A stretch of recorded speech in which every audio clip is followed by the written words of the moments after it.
And finally, we have the Cup Series.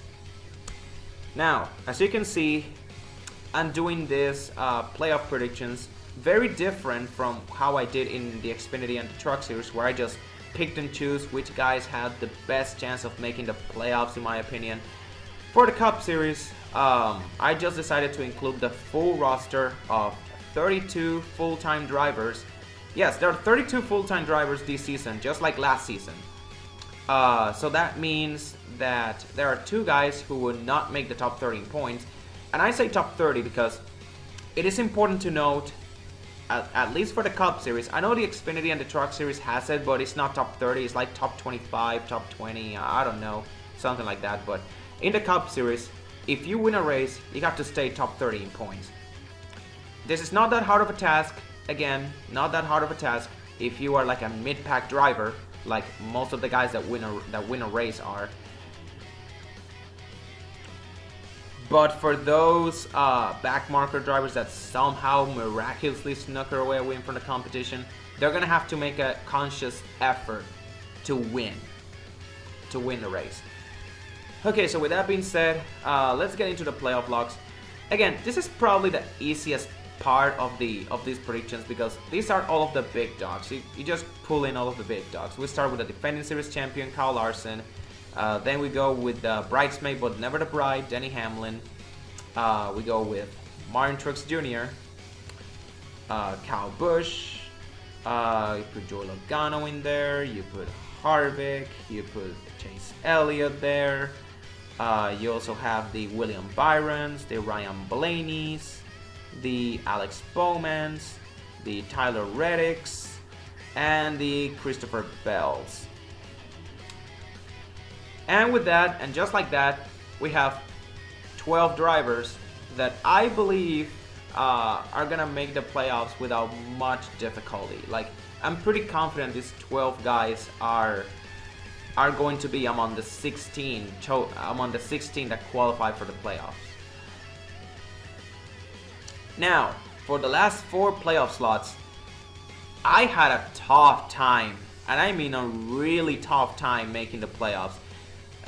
Choosing who were the last 4 guys that I believe will round out the playoff field. So the way I did it is by working backwards. I decided to do a process of elimination thing, just deciding which guys had a better chance at making the playoffs than these guys, and I just went with those 4 guys at the end. So we're gonna be starting at the bottom with guys that, if they make the playoffs, it's gonna be because they won a race. Cody Ware, I know that Rick Ware Racing has showed a lot of flashes, a lot of improvement actually, and the season hasn't even started yet. They look pretty good at the Clash, they've looked pretty good at the Daytona 500 practice.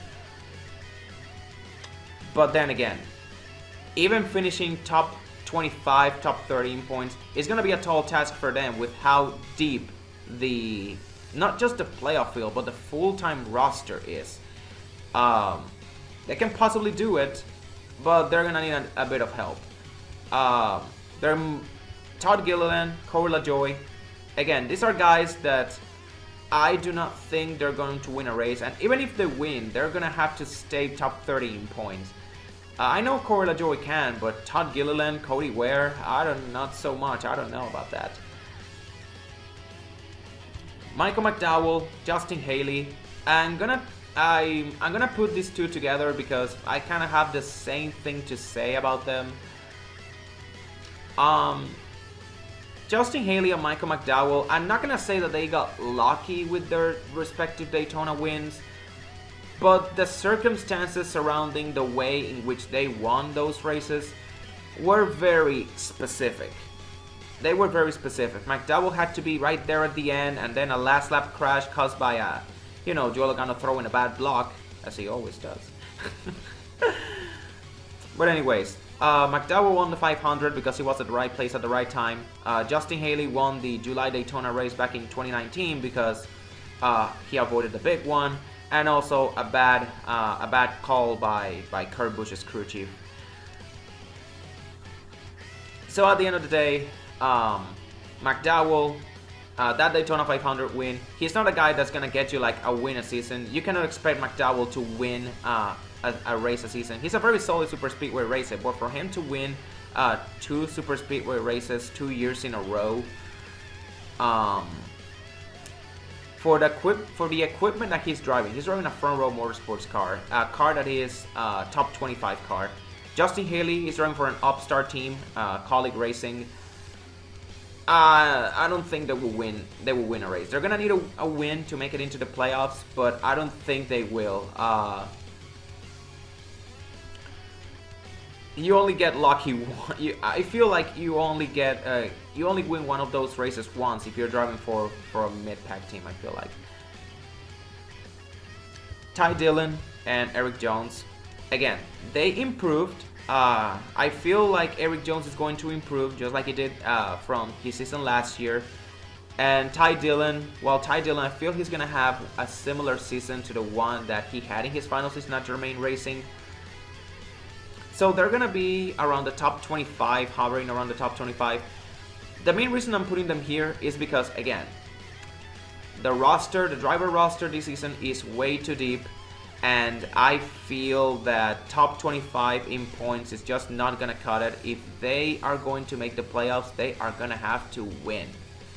I don't even know if they will crack the top 20 in points. I don't even know if Eric Jones is going to crack the top 20 in points, even with GMS merging with Richard Petty Motorsports. I don't feel that will be enough to push this team over the top. Ross Chastain, he is driving basically the same equipment that he did last year. The only difference is that the team banner is different. He was driving for Ganassi last year. Then Chip Ganassi sold his whole equipment to Justin Marks and the Trackhouse team. And now he's driving Trackhouse equipment, which is pretty much the same Ganassi car that he drove last year. And I feel he's gonna do around the same. The 3 top 5s, 8, 9 top 10s. It's gonna be in contention for a win or two, but in the end, it's not gonna happen. At least I feel like it's not gonna happen. Like, most likely he can still win and win his way into the playoffs, but I just feel that he has a better chance of pointing his way into the playoffs than winning a race, and I don't feel he's gonna get enough points to make it into the playoffs, at least not compared to the 4 guys that I have here. Suarez, he's kind of in the same boat. I'm gonna say this: he's gonna have a better season than the one he had last year, and he is going to have a shot at finishing top 20 in points, in my opinion. I don't think he will, but he has a better shot now that he's driving Ganassi equipment, basically. But yeah, Trackhouse is going to improve in the grand scheme of things. But I feel it's gonna be a few years away until they get their first playoff appearance. It could happen this year, but I wouldn't bank on that. Chris Buescher and Bubba Wallace. I put these two together because, again, I have the things I have to say about these two. They pretty much apply for the same driver. Chris Buescher and Bubba Wallace, they're both gonna improve from last year because 2311 and RFK Racing, they got a much needed boost in the form of a veteran driver, as is Kurt Busch for 2311, Keselowski for RFK. Buescher and Bubba, they're gonna have better seasons than the ones that they had last year, but they're not gonna make the playoffs. Now, 2311 and RFK are gonna make the playoffs, but it's not gonna be from Buescher or Bubba. It's gonna be from the veteran teammates Brad Keselowski and Kurt Busch. And again, the main reason I have these guys over these guys is because if it comes down to points, if these last few playoff spots come down to points, if there are no more than 16 winners, if there are less than 16 winners in the regular season, and the last few playoff spots come down to points, I feel like Brad Keselowski and Kurt Busch can outpoint any of these drivers and make the playoffs. I feel they can. And this is what I mean when I say that I'm making these picks like very conservatively, because especially in the Cup Series, one of these guys can just have a win landed on their laps. But of course, it is very hard to predict that, and I'm going to predict this playoff field based on what I feel is a safer pick. And I feel like Keselowski and Kurt Busch are a safer pick for me to make than Chris Buescher or Bubba Wallace. Even if they are driving inferior equipment to what they compared to last year, their veteran presence is going to elevate those mid-pack teams to the point that I believe they will be in playoff contention. Harrison Burton, he's a rookie. I don't expect much from rookies making the playoffs. So if he makes the playoffs, he's gonna need a win. Again, it would be pretty cool for him to win, because that would be Wood Brothers' 100th victory. They have been looking for that 100th win for the last 5 years, and if Harrison Burton is the guy that gives Wood Brothers their 100th win, that's gonna be a great story in the garage. Sadly, I don't think it's gonna be this year. With how deep the playoff field is, I don't think it's gonna be this year. Stenhouse, again, just like Ross Chastain, Stenhouse is gonna have a very similar season to last year, where he's gonna be racking up like a few top 15s. Bristol Dirt and the super speedways are gonna be his strong suits, but at the end of the day, he's not gonna win any of those races, and he's gonna end up somewhere in the 20th to 25th place range. Now the Stewart-Haas Racing guys, you're gonna notice that I haven't talked about Stewart-Haas Racing outside of course putting Harvick in as a playoff lock, and that's because I have all three of them here. In the case of Aric Almirola, he is in his final season, and he is known for being like a very consistent driver, but he is coming off of arguably the worst season of his career. Of course, that the fact that he made the playoffs off of that New Hampshire win kind of offsets the fact that he had a bad season, but you take away that New Hampshire win and you look at that season straight up by the numbers, and that was terrible. His season was just terrible.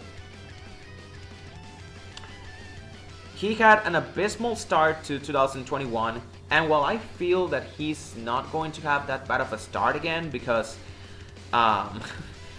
he was pretty much cursed, it felt like.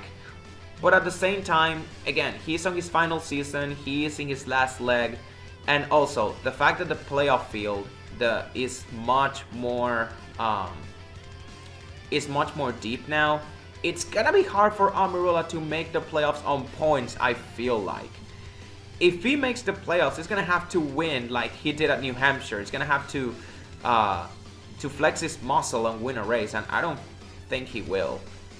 Now, Chase Briscoe, I think this is the year he will make a jump and become like the second best Stewart-Haas Racing driver. I believe he would take the title of the second best Stewart-Haas Racing driver away from Almirola. And I believe it's going to happen this year. I believe that by the time Almirola retires, Chase Briscoe is going to be the second best driver at Stewart-Haas. And while many people say that Briscoe's going to win a race, or that Briscoe is going to make the playoffs on points, and again, I have high expectations from Briscoe, but with how deep the playoff field is, I don't think he will make the playoffs, especially over Austin Dillon or Cindric, which are by the way, they are the final two guys that I have making the playoffs. I don't know if it comes down to, I don't know if Briscoe will win a race this season. He will most likely have to make his way into the playoffs on points. And if it comes down to points, I don't know if he will be able to score more points than Austin Dillon or Cindric to make the playoffs. Same goes with Cole Custer. Cole Custer is kind of in the same boat as Chase Briscoe. in which I believe he's going to have a better season than last year. But I don't think it will be enough for him to make the playoffs without a win, of course. All of this is assuming none of these guys win. None of these guys win. If none of these guys win, the drivers I have making it into the playoffs on points are Brad Keselowski, Kurt Busch, Austin Dillon, and Austin Cindric. Now, when it comes to Austin Dillon, he has kind of always been that 15th, 16th place guy. He might win a race, he might not win a race. If he wins a race, that locks him into the playoffs, of course. If he does not win a race, he's gonna be right in the thick of the playoff bubble for most of the regular season. Eventually, he might make the playoffs some points, or just like last year, he misses it by one spot because somebody else just below the playoff bubble just had to win a race. Someone like a Michael McDowell or an Eric Almirola winning a race is what kept Austin Dillon out of the playoffs. And the same thing goes for Austin Cindric. Now, I know that I said when I was talking about Harrison Burton that I do not have these high expectations for rookies because I feel like rookies, when it comes to the Cup Series, rookies take a long time to develop. And this is the case with Austin Cindric. However, Cindric has an advantage that Harrison Burton or Todd Gilliland doesn't have. And that is that he is driving the 2 car. He has very big shoes to fill. And because of that, I feel like Cindric will be in the playoff bubble. Even as a rookie, I feel he's going to be in the playoff bubble. He's going to be in contention to win a few super speedways, road courses. He might win a few stages here and there, or at the very least be in contention to win them. But my point is, when it comes right down to like points race and racing for points, I feel like Austin Cindric will finish higher in the point standings than a Chris Buescher or Chase Briscoe or a Bubba Wallace or an Eric Almirola or a Chastain.